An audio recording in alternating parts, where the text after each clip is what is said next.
Bonjour et bienvenue à tous. Aujourd'hui, plongeons-nous dans l'épopée d'Eike Batista. À l'apogée de son règne financier, il ne marchait pas seulement sur les rues dorées de Rio de Janeiro, mais il trônait également comme le monarque incontesté de l'économie brésilienne. Avec une audace qui frôlait l'arrogance, il avait projeté de surpasser le magnat Carlos Slim et de revendiquer la couronne de l'homme le plus riche du monde. Mais comme Icare, défiant les cieux avec ses ailes de cire, Batista a volé trop près du soleil. Au lieu de rayonner parmi les étoiles, il est tombé dans une descente vertigineuse, entraînant avec lui un empire autrefois estimé à des milliards. Mais comment un titan de cette envergure a-t-il pu s'effondrer si rapidement? Accompagnez-nous dans un voyage épique, où l'ambition, la richesse et le pouvoir forment la toile de fond d'une des chutes les plus spectaculaires de l'histoire économique moderne. Et si vous aimez ce genre de vidéo, n'oubliez pas de vous abonner, de mettre un like et d'activer toutes les notifications pour ne rien rater de nos prochaines vidéos. On commence. Dans l'effervescence de Governador Valadares en 1956, Eike Batista faisait son entrée en scène. Dès ses premiers instants, ce futur magnat était déjà baigné dans une aura de grandeur, en partie grâce à son père, Eliezer Batista, qui était bien plus qu'un homme. Il était une légende tenant les rênes de Val, le colosse minier. Pourtant, malgré cette ombre imposante, le jeune Eike n'était pas destiné à n'être qu'un simple héritier. Bien déterminé à forger sa propre légende, son parcours l'a conduit bien au-delà des terres brésiliennes. Son enfance, rythmée par les déplacements professionnels de son père, l'a vu grandir entre Genève, Düsseldorf et Bruxelles. C'est donc au cœur de l'Europe, en 1974, que Batista poursuit ses études en ingénierie métallurgique à l'université d'Aix-la-Chapelle, en Allemagne. Après son immersion dans le monde académique européen, la flamme d'Eike ne s'éteint pas. Elle brûle au contraire avec une intensité encore plus grande. Ranimé par cette passion dévorante et porté par une audace qui le distingue, il se lance alors corps et âme dans les marchés mondiaux. C'est ainsi que, dès son retour au Brésil au début des années 1980, il pose son regard acéré sur le commerce lucratif d'or et de diamants. Mais Eike n'était pas simplement un acteur dans ce domaine, il devint rapidement le maillon qui reliait les producteurs reculés de l'Amazonie aux acheteurs des mégalopoles, tant au Brésil qu'en Europe. Son ingéniosité l'amène même à créer Otramorem à l'âge de 23 ans, une entreprise spécialisée dans le commerce de l'or. Ce qui est encore plus remarquable, c'est que cette jeune entreprise, à peine 1 an et demi après sa création, enregistrait déjà un bénéfice de 6 millions de dollars. Batista ne se contentait donc pas de suivre les traces. Il traçait sa propre voie, et celle-ci était pavée d'or. Toutefois, son ascension dans le monde des pierres précieuses ne fut que le début d'une ambition bien plus grande. En effet, ses réussites précoces dans le domaine n'étaient que les prémices d'une vision entrepreneuriale bien plus vaste. L'or et les diamants étaient certes lucratifs, mais Batista ne voulait pas être cantonné à un seul secteur. Il aspirait à diversifier, à explorer, à conquérir. C'est dans cet esprit qu'en 1983, mu par une ambition sans bornes et une clairvoyance remarquable, il a fondé EBX. Pour lui, cette entreprise ne se limitait pas à une simple entité commerciale. Elle incarnait plutôt le pilier central de l'empire colossal qu'il rêvait d'ériger. Chaque entité sous la bannière de BX reflétait une facette de sa vision. OGX, plongeant dans les abysses marins en quête de pétrole, MMX, explorant les profondeurs terrestres pour des minéraux précieux, et LLX, construisant un réseau logistique à travers tout le Brésil. Toutes illustraient sa foi inébranlable en le potentiel de son pays natal. Car il ne voyait pas seulement un pays doté d'abondantes ressources naturelles. Pour lui, le Brésil était une terre d'opportunités qui, avec la bonne infrastructure, pouvait se transformer en un géant économique. Ceci démontre à quel point Batista était un véritable visionnaire, voulant propulser son pays vers un avenir radieux.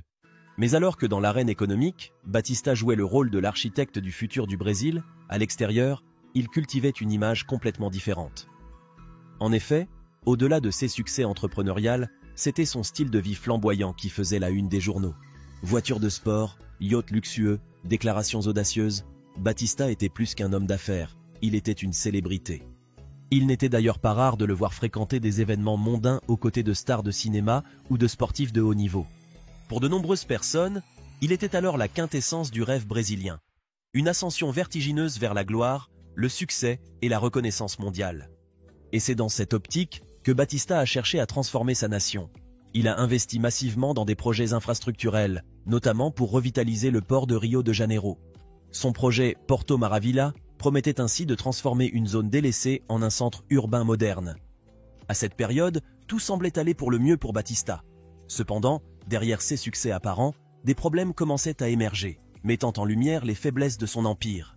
Et pour cause, ces vastes promesses aux investisseurs, notamment concernant les réserves d'OGX, étaient suspendues à un fil fin. Les rumeurs suggéraient même que ces réserves, autrefois considérées comme un trésor national, étaient bien moins abondantes que ceux qu'il avait initialement annoncés. Ces doutes étaient loin d'être infondés. Des rapports d'experts ont montré que les estimations étaient en réalité bien trop optimistes. Avec ces révélations, le cours des actions d'OGX a chuté drastiquement. La confiance, cette précieuse alliée que Batista avait cultivée pendant des années, semblait alors vaciller.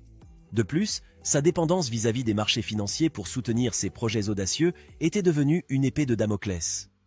Face aux doutes et aux critiques, la question se posait: Batista parviendrait-il à réaliser ses visions ambitieuses sans fléchir sous la pression? Alors que ces interrogations planaient au-dessus de sa tête, l'horizon économique s'assombrissait. En effet, à ce moment précis, l'économie mondiale entrait également dans une période de turbulence, avec des marchés volatiles et des investisseurs nerveux. Batista, malgré sa capacité à naviguer avec aisance dans ces eaux tumultueuses, semblait être à la merci des vagues. Chaque annonce de révision des réserves d'OGX, chaque retournement des marchés financiers, chaque article de presse mettant en doute sa stratégie, ajoutait du sel à la blessure. Parallèlement à cela, d'autres problèmes surgissaient. Ces entreprises, autrefois saluées pour leur innovation et leur potentiel, faisaient face à des défis opérationnels. Les coûts explosaient, les délais s'allongeaient, et certaines des technologies sur lesquelles Batista avait misé ne livraient pas les résultats escomptés.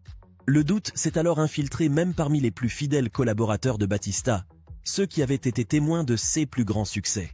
C'est dans ce contexte que les relations de Batista avec les principaux investisseurs et partenaires commerciaux ont commencé à se tendre. Les négociations, concluses auparavant autour de poignées de main chaleureuses et de toasts portés à l'avenir, se sont transformées en réunions tendues. Pourtant, au milieu de cette tempête, Batista n'a jamais perdu sa flamme. Sa détermination, son audace et sa foi en lui-même restaient intactes. Mais la réalité du marché, couplée aux attentes démesurées qu'il avait lui-même créées, formait un cocktail détonnant. Le compte à rebours avait commencé et le monde attendait de voir si l'homme autrefois destiné à dépasser Carlos Slim pouvait rebondir ou si, au contraire, il succomberait face aux obstacles. Mais Batista était loin de se résigner. Avec la détermination qu'il avait menée au sommet, il tentait de rassurer ses investisseurs, de renégocier ses dettes et d'apporter des changements stratégiques à ses entreprises. C'était une époque où chaque décision, chaque annonce de Batista était scrutée par les médias, tant au Brésil que sur la scène internationale. La couverture médiatique autour de Batista était incessante. À chaque parution, le ton balançait entre un optimisme prudent pour l'avenir de ses entreprises et des inquiétudes d'une imminente faillite. Dans cet environnement sous haute tension, Batista n'a pas choisi la retraite. Au contraire, il s'est directement engagé avec les médias, dévoilant ses plans et sa vision.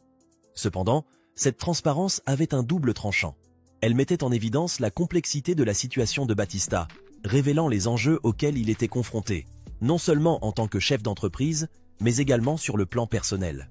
Avec chaque jour qui passait, les défis s'empilaient. L'horizon semblait de plus en plus sombre avec des dettes croissantes et une ambiance générale d'incertitude. Parallèlement, la moindre action de Batista devenait une source d'analyse minutieuse. Des experts du monde entier décortiquaient la situation de ces entreprises, distinguant les menaces des opportunités. Pendant ce temps, l'impact de cette crise se faisait ressentir à travers le Brésil. Les entreprises qui avaient prospéré grâce à ces investissements étaient en difficulté et l'inquiétude grandissait pour les employés et les parties prenantes. La situation de l'empire Batista a donc incontestablement eu des répercussions sur l'économie brésilienne, étant donné l'envergure de ses activités dans le pays. Mais ce n'est pas tout. La descente infernale s'est accentuée lorsqu'il a été révélé que OGX avait évaporé 45 millions de dollars au détriment de ses actionnaires. Sa réputation ternie, Batista se voit alors poursuivi par la justice brésilienne, qui lance un mandat d'arrêt international en 2015. Par la même occasion, ses actifs sont saisis et le monde attend son prochain mouvement. Mais le pire reste à venir. En 2017, au cœur d'une crise politique brésilienne, Batista est englouti par l'opération Lava Jato, accusé de corruption et blanchiment d'argent. La descente de Batista dans l'arène judiciaire a culminé en 2018. Après des mois de spéculation et d'enquête, un jugement est finalement rendu, le reconnaissant coupable d'avoir versé d'importants pots de vin à Sergio Cabral, l'ancien gouverneur de Rio de Janeiro. L'année suivante, en 2019, Les autorités boursières l'ont frappé de plein fouet avec des amendes exorbitantes pour délit d'initié, creusant encore davantage le gouffre financier dans lequel il se trouvait déjà. Aujourd'hui, des actionnaires meurtris cherchent justice, espérant récupérer une partie de leurs pertes, témoignant ainsi de la fin tragique de l'ère Batista. En conclusion, Eike Batista est un rappel vivant de la dualité du rêve entrepreneurial. Son histoire est une leçon sur l'importance de la modération, même face à un succès retentissant. Elle nous montre que la prudence, la diligence et la transparence sont tout aussi cruciales que l'ambition et la détermination. Alors que Batista a marqué le paysage économique du Brésil, son histoire n'est pas seulement celle d'une chute, mais aussi celle d'une humanité confrontée à ses propres limites. Dans le récit de sa vie, les générations futures peuvent trouver à la fois un avertissement et une inspiration, un mélange complexe de rêves, de détermination, de succès, et finalement, de leçons amèrement apprises.